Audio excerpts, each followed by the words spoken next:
In order to solve a problem, the problem must first be identified, examined, and then ideas are generated to tackle the root of the problem.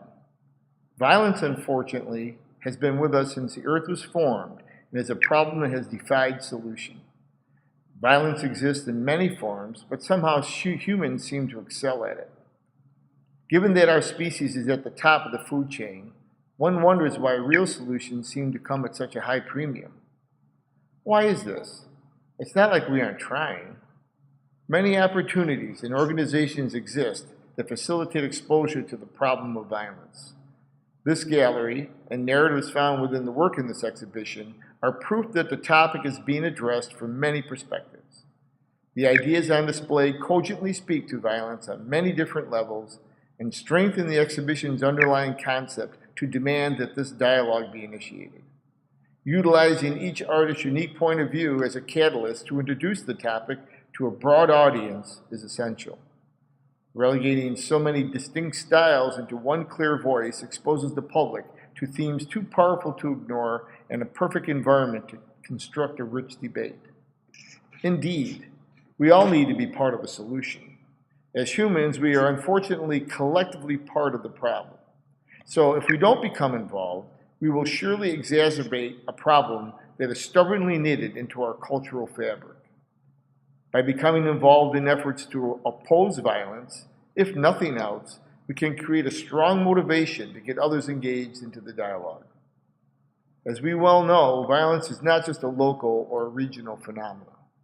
It's age-old, pervasive, and passes over no one.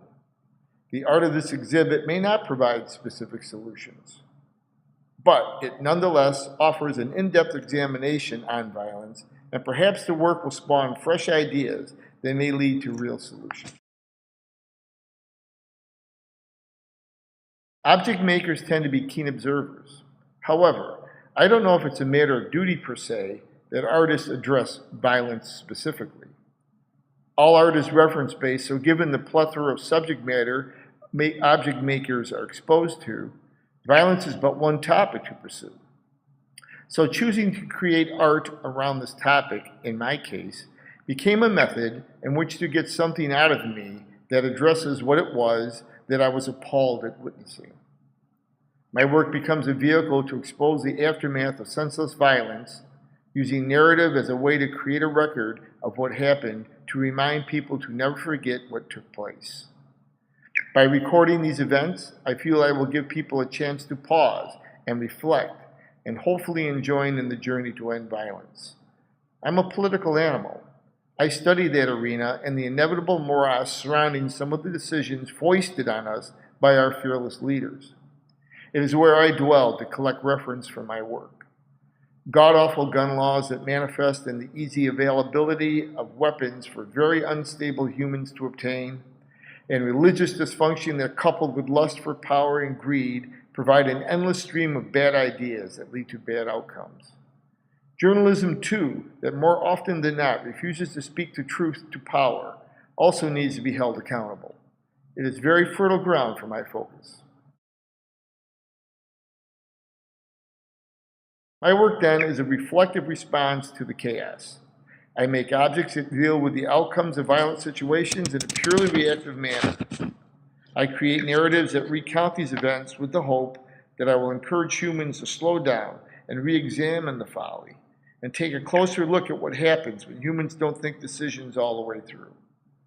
I hope my work generates a droll, knowing smile from the viewer as they examine the thinking behind a war trophy given for nation building, third place, or opposing pistols on a bracelet that uses a jewelry idiom to invoke events too powerful to forget, but ripe for being repeated.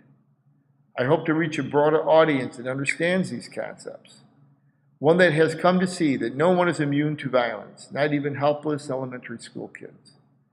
I hope my work helps to instigate a dialogue on the violence and see if we can find a way to end it once and for all.